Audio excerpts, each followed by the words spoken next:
Tetrahedral complexes हमेशा high spin क्यों होते हैं? ये क्वेश्चन अक्सर मेरे दिमाग में आता था जब भी मैं कोऑर्डिनेशन केमिस्ट्री पढ़ता था। आज हम लोग इस क्वेश्चन का सही रीजन देखने जा रहे हैं। तो हेलो दोस्तों, this is Alapan Samanta and you are watching first chemistry. इस वीडियो में आगे बढ़ने से पहले मैं ये उम्मीद कर रहा हूं कि आप लोगों को बेसिक्स ऑफ कोऑर्डिनेशन केमिस्ट्री तो आता ही होगा, तभी आपके मन में कुछ ऐसा क्वेश्चन आ रहा होगा। तो आइए हम लोग पता, अक्सर हम लोग जो एक कॉम्प्लेक्स देखते हैं वो है ऑक्टाहेड्रल कॉम्प्लेक्स, जिसका कोऑर्डिनेशन नंबर कितना होता है 6। और एक हम लोग देखते हैं क्या कोऑर्डिनेशन 4 में हम लोग क्या देखते हैं, एक देखते हैं हम लोग टेट्राहेड्रल और एक देखते हैं हम लोग स्क्वायर प्लेनर।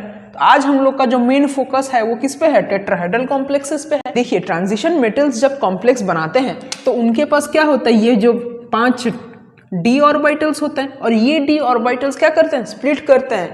क्या होता है इनमें? क्रिस्टल फील्ड स्प्लिटिंग होता है। तो ये जो 5 है ये किस में टूटते हैं? 3 T2G में और 2 EG ऑर्बिटल्स में टूट जाते हैं। और ये जो टूटते हैं तो इनमें क्या होता है, एक बैरी सेंटर मेंटेन रहता है।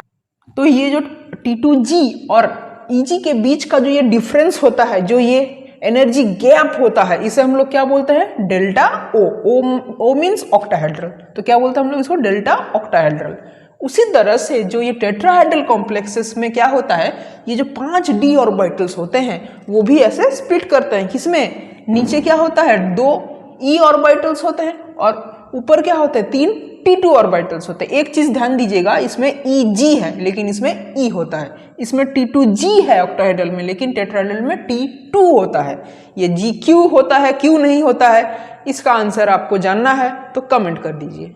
जब हम लोग कोऑर्डिनेशन केमिस्ट्री पढ़े थे, क्रिस्टल फील्ड थ्योरी, तो वहां पर हमने क्या पढ़ा था कि कुछ कॉम्प्लेक्सेस क्या होते हैं, हाई स्पिन, और कुछ कॉम्प्लेक्सेस क्या होते हैं, लो स्पिन।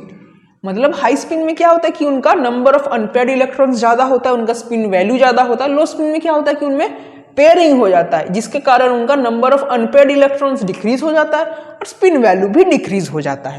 देखिए, कोऑर्डिनेशन केमिस्ट्री में एक हम लोग कंसेप्ट पढ़े थे, वो क्या है कि जब भी डेल्टा मतलब ये डेल्टा O हो सकता है, डेल्टा T हो सकता है, कोई भी डेल्टा हो सकता है। जब भी ये delta less than pairing energy होता है, मतलब इलेक्ट्रॉन्स को पेयर करने का जो एनर्जी, पेयरिंग एनर्जी, वो ज्यादा है किससे? इस डेल्टा से।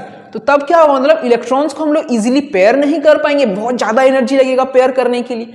तब क्या होगा, यहां से जो इलेक्ट्रॉन्स है वो ऊपर चले जाएंगे, मतलब ये डेल्टा का एनर्जी बैरियर को क्रॉस करके ये EG में चले जाएंगे। मतलब सोचिए कि एक इलेक्ट्रॉन 3 इलेक्ट्रॉन होंगे। अब जो चौथा इलेक्ट्रॉन है वो कहाँ चला जाएगा? EG में। कब? जब delta less than pairing energy, मतलब जब पेयरिंग एनर्जी ज्यादा है, तो उस टाइम कौन सा कॉम्प्लेक्स फॉर्म होगा? High spin complex. और जब ये delta greater than pairing energy होगा, मतलब अब इलेक्ट्रॉन्स को पेयर करने के लिए हम लोग को कम एनर्जी लगेगा, तो हम लोग उसको पेयर कर देंगे। तब क्या फॉर्म होगा? लो स्पिन कॉम्प्लेक्सेस। एक और रिलेशन आपको पता होगा कोऑर्डिनेशन केमिस्ट्री से, क्या है वो? कि जो डेल्टा T है, मतलब जो टेट्राहेड्रल के लिए जो स्प्लिटिंग है, वो क्या होता है? डेल्टा O का रिलेशन क्या होता है? 4/9 डेल्टा O। मतलब ये जो डेल्टा T है ना, ये डेल्टा O से कम है, लगभग आधा समझ लीजिए, डेल्टा O का लगभग आधा, मतलब ये डेल्टा O से बहुत कम है। अब देखिए, जब तो हमने यहां पर क्या पढ़ा था कि ये डेल्टा जब ये लेस देन पेयरिंग एनर्जी होगा तब क्या फॉर्म होगा? High spin complexes. अब क्योंकि ये टेट्राहेड्रल का जो स्प्लिटिंग डेल्टा है, जो ये स्प्लिटिंग है जिसको हम लोग डेल्टा T बोल रहे हैं, ये क्योंकि ऑलरेडी इतना कम है, तो ये तो पेयरिंग एनर्जी से बड़ा होने से रहा, तो ये लगभग मोस्ट ऑफ द टाइम ये पेयरिंग एनर्जी से कम होगा। गौर कीजिए, मोस्ट ऑफ द टाइम ये क्या होगा? ये जो डेल्टा T है ये पेयरिंग एनर्जी से कम हो जाएगा। तो क्योंकि ये पेयरिंग एनर्जी से कम होता है, इसीलिए हम लोग क्या देखते हैं कि टेट्राहेड्रल कॉम्प्लेक्सेस में अक्सर या most of the time high spin complexes form होता है। तो ये था रीजन कि क्यों टेट्राहेड्रल कॉम्प्लेक्सेस हमेशा हाई स्पिन होते हैं। अब आपके मन में क्वेश्चन आ रहा होगा कि टेट्राहेड्रल कॉम्प्लेक्सेस हमेशा हाई स्पिन होते हैं क्या ये कभी लो स्पिन नहीं हो सकते हैं? हो सकते हैं। ऐसे भी कुछ एग्जाम्पल हैं कि जब ये टेट्राहेड्रल कॉम्प्लेक्सेस लो स्पिन होते हैं, लेकिन बहुत ही रेयर एग्जाम्पल्स होते हैं, 2-4 इधर उधर कहीं रिसर्च से पाया गया है। तो अभी हम लोग उन एग्जाम्पल्स को देखते हैं। देखिए, वैसे बहुत ही रेयर एग्जाम्पल्स होते हैं कि टेट्राहेड्रल कॉम्प्लेक्सेस जब लो स्पिन कॉम्प्लेक्सेस होते हैं। उनमें से एक एग्जाम्पल है ये क्रोमियम मेटल का एक कॉम्प्लेक्स है। क्या है? क्रोमियम NSiMe3 फिर इसका होल 3NO, मतलब ये बहुत ही अजीब सा दिख रहा है, लेकिन इसका रीजन जानते हैं क्यों ये लो स्पिन है।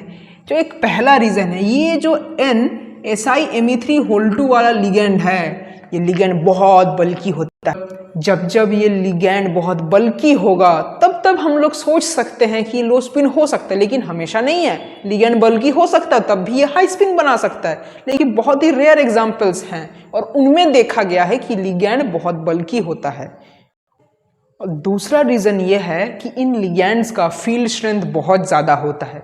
क्योंकि इनका फील्ड स्ट्रेंथ बहुत ज़्यादा होता है, इसीलिए ये क्या करवा सकते हैं, उन इलेक्ट्रॉन्स का पेयरिंग करवा सकते हैं। इसीलिए क्या फॉर्म होता है यहाँ पर, लो spin complexes. So I hope आपको ये समझ आया हो कि आखिर टेट्राहेड्रल कॉम्प्लेक्सेस हमेशा हाई स्पिन क्यों होते हैं। हमेशा नहीं होता है, जनरली या मोस्ट ऑफन हाई स्पिन होते हैं, और कभी कभी उनमें लो स्पिन भी पाया जाता है, मतलब लो स्पिन टेट्राहेड्रल कॉम्प्लेक्सेस भी होते हैं। तो आज का क्वेश्चन ऑफ द डे क्या है कि स्क्वायर प्लेनर कॉम्प्लेक्सेस आखिर लो स्पिन क्यों होते हैं। अभी हमने क्या देखा कि टेट्राहेड्रल कॉम्प्लेक्सेस हाई स्पिन क्यों होते हैं। अब आप बताइए कि स्क्वायर प्लेनर कॉम्प्लेक्सेस लो स्पिन क्यों होते हैं।